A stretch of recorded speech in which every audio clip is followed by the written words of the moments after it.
Hey guys, welcome back to my channel and honeygirlsworld.com.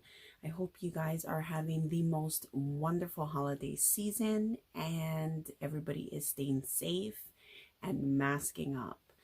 I have been wanting to do something as a part of my channel and podcast for quite a while now. If you've been a long-time follower of mine, then you may have known that I am a huge fan of true crime, unsolved mysteries, missing persons, just in general, things along those lines.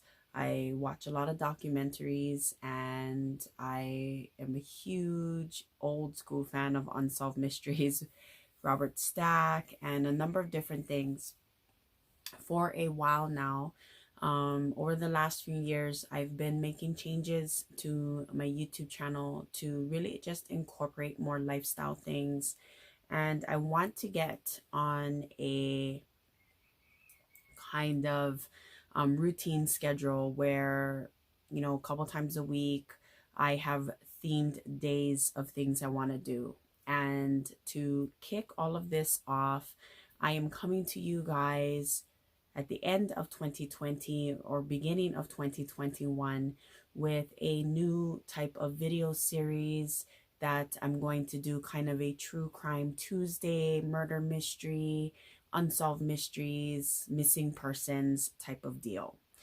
My goal is to bring awareness to a lot of the missing persons, or missing people, unsolved mysteries, etc., throughout the state of Hawaii. I feel like a lot of times we just do not have a lot of coverage with regards to those things unless they hit full-blown national news.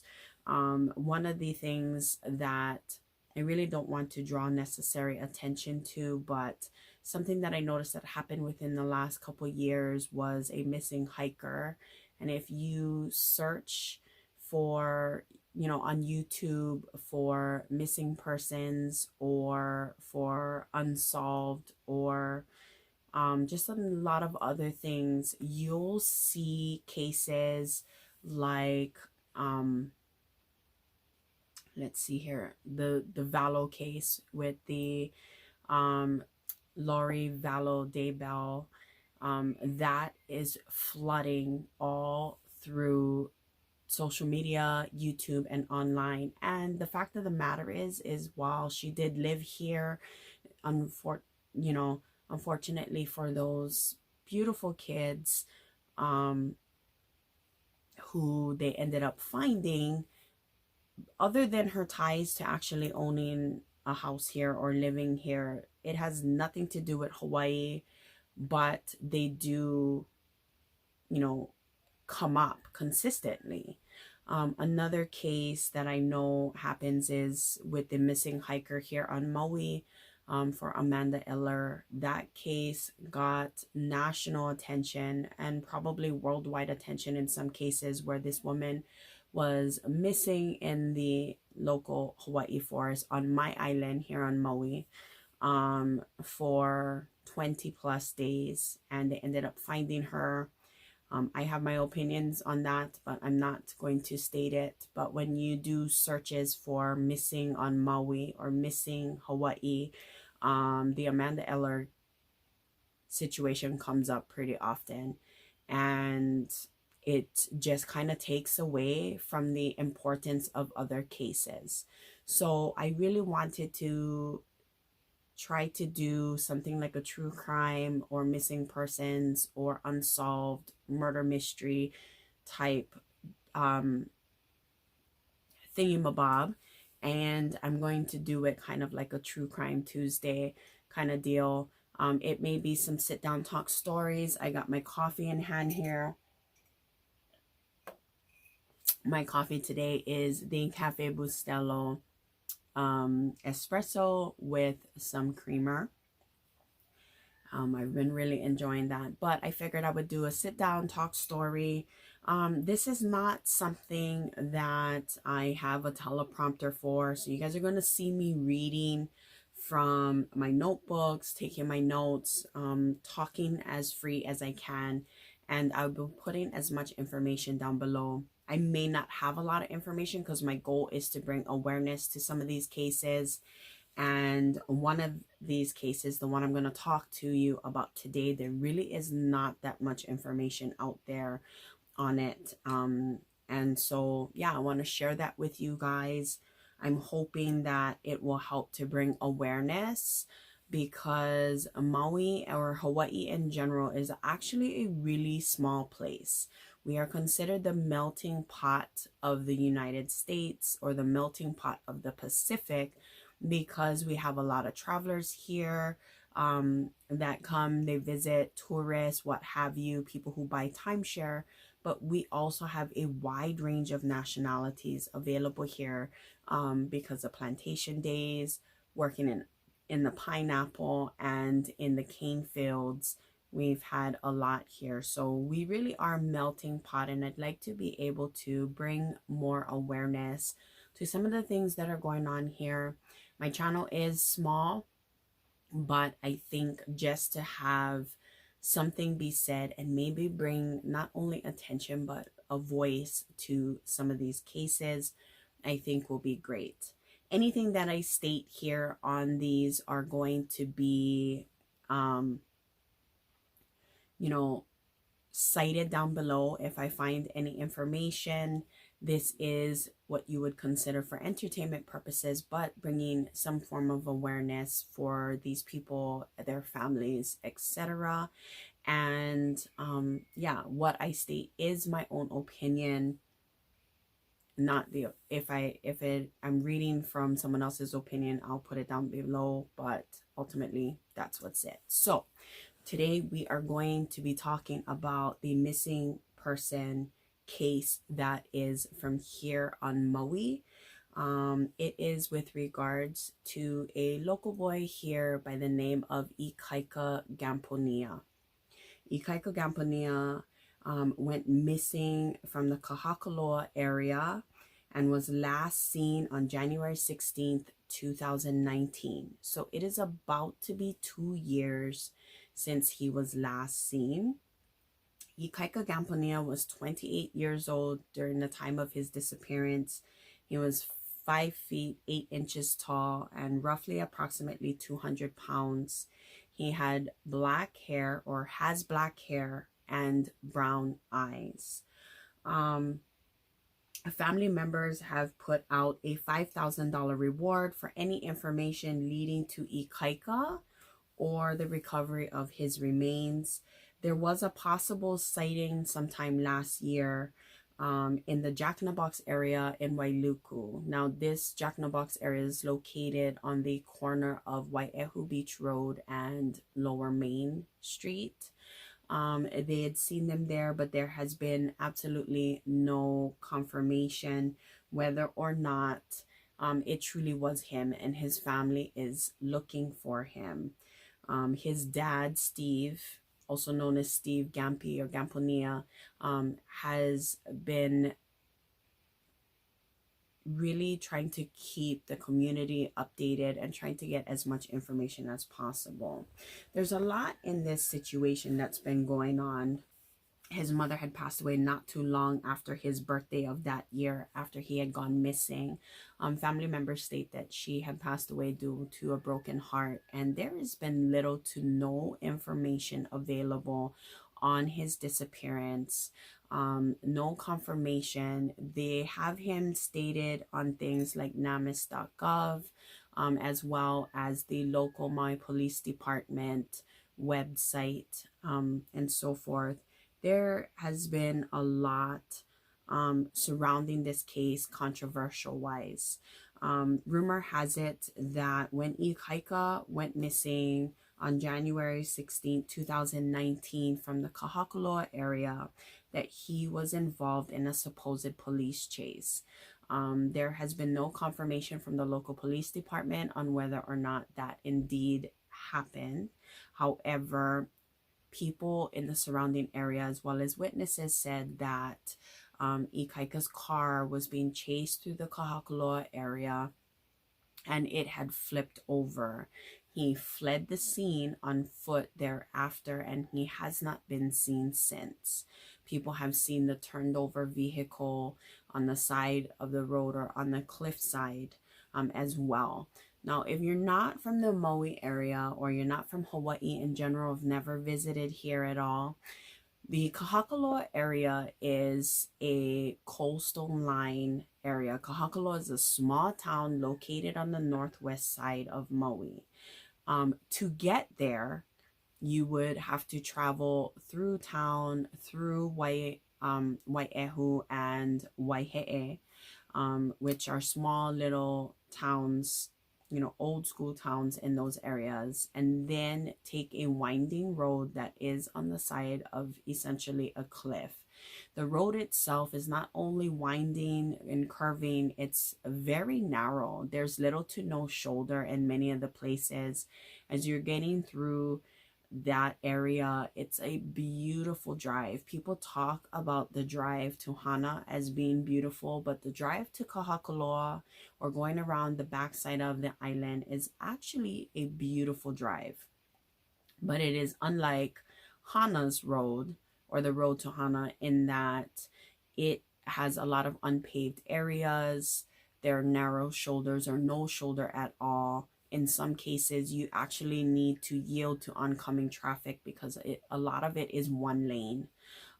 So it is a pretty scary road for anybody to be traveling on and being chased on, let alone trying to run away from someone. One second.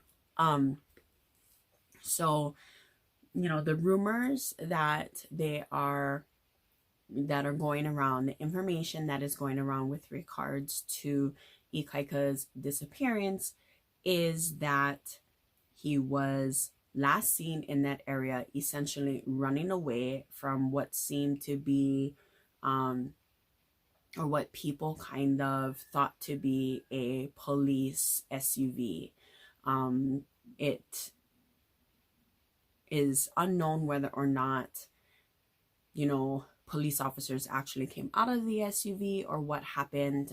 It's been said that it was an unmarked type SUV that essentially ran Ikaika's car off the road, or and these are just things that I'm seeing that I've been reading. Either they ran Ikaika's car off the road, or he was going at such high speeds that his car flipped over. Anything can be possible in that particular area because, as I stated, you know, the roads are really sketch over there. So, you know, people who live in Kahakuloa can drive that road very well. Someone who's not necessarily familiar with the road would have a hard time. And even those that live in the area and have been driving it for years and years. I mean, anything can happen. A boulder can fall off the cliffs. It can be raining. A number of different things could happen.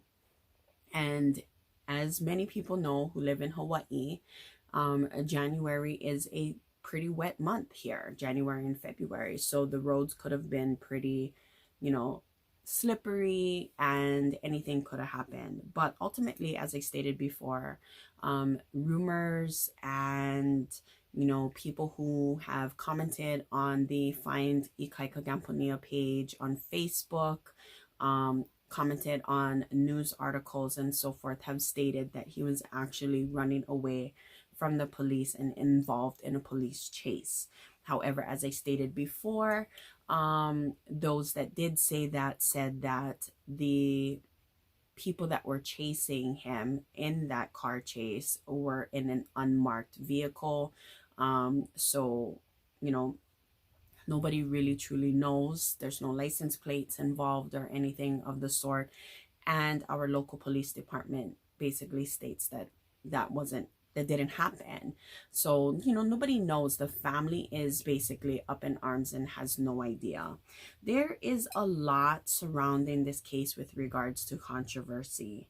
6 months, oh, I'm sorry, when is this?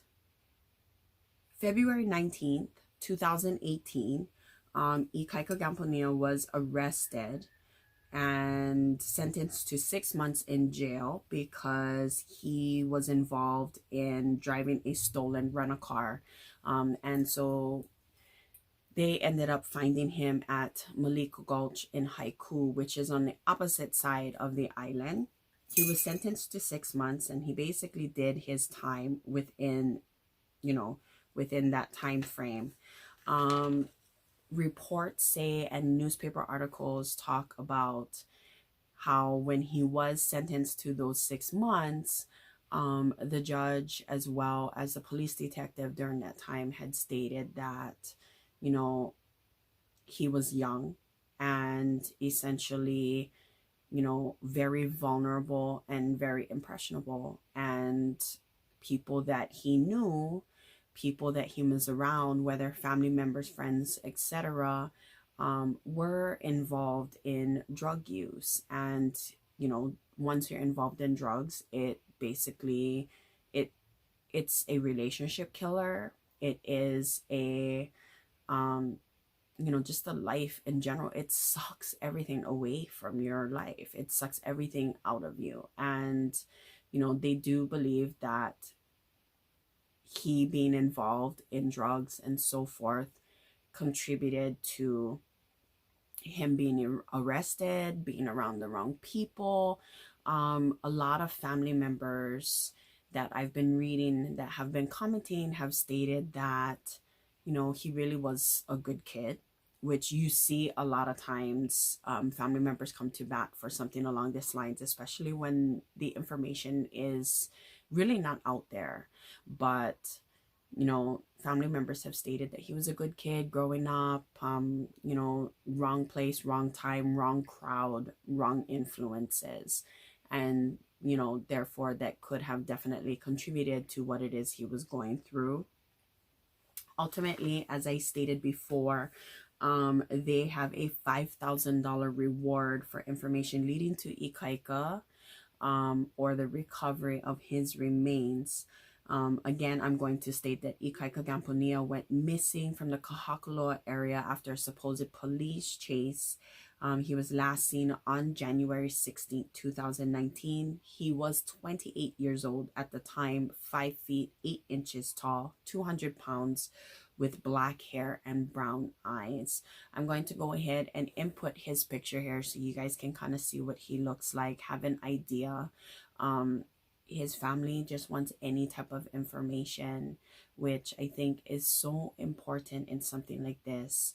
Yes, people make mistakes. Yes, people do wrong things. But at the end of the day, he's still someone's child. He's still someone's brother. He's still someone's uncle, cousin, anything along those lines. And it is a good idea to get as much information as we can out with regards to this, because families should have some form of closure, anything.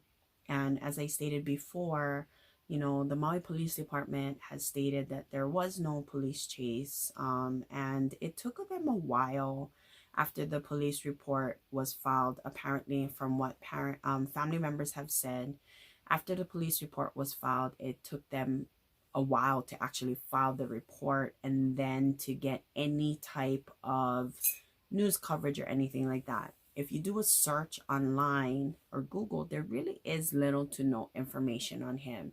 Unfortunately, when I Googled his name, his police case came up where he was sentenced to the 6 months. There wasn't a lot of missing anything available, and what did come up was what was stated on their Facebook page that the family does run. So any information that you may know, you may have heard about, could help lead to finding Ikaika and where he might be. If you have any information, definitely contact the Maui Police Department. I'll try to put all the information listed down below. But most importantly, check out the Find Ikaika Gamponia Facebook page, which is going to be listed in the description box. like the page, share any information that you may have there, or just share from the page itself so that we can bring awareness to this. If there's one thing I noticed being here on a small island is that as much as we are such a close-knit community for the most part, considering how many people are here, a lot of times we are behind in the times. Maui is behind with a lot of things. I like to always say we're like 20 years behind what we should be. So getting any information and utilizing our social media platforms to bring awareness, to find someone or any type of information is definitely important. And I ask that you guys do as such. I'll leave all the information again down below. My prayer is that the family finds either closure or finds Ikaika, or either way at least gets more information. There really has been little to no information on this case in general, and it will be 2 years in just a matter of a couple weeks. So we definitely want to do our part the best we can. I'm not looking at any hate or anything. Any hate comments that will be commented down below are going to be deleted. This is just my way of sharing, trying to get more information and so forth. So, you know, if you have information, definitely check out the links that I'll have listed down below. I hope you guys, as I stated at the beginning of this video, are having a wonderful holiday season. And I'm looking forward to 2021. I have a lot of things in store for my channel here, so stay tuned for that. You're still going to see things like my normal videos, reviews, and things like that, but I really wanted to be able to incorporate things like this because it is something that I'm passionate about. I love reading things like this. I love trying to you know, bring awareness to situations. And there are a lot of people missing on this island, more so than we would like to think. Family members are hurting during the holiday season, but always. So I would like to be able to do a little bit of assistance in that. I try to research the cases as much as I can, and unfortunately there's not a lot out there. So one extra person talking about it may make a difference. I hope you guys are having the most awesome and wonderful day, and I'll see you guys in my next video. Thanks so much for joining me, y'all, and I'll talk to you soon.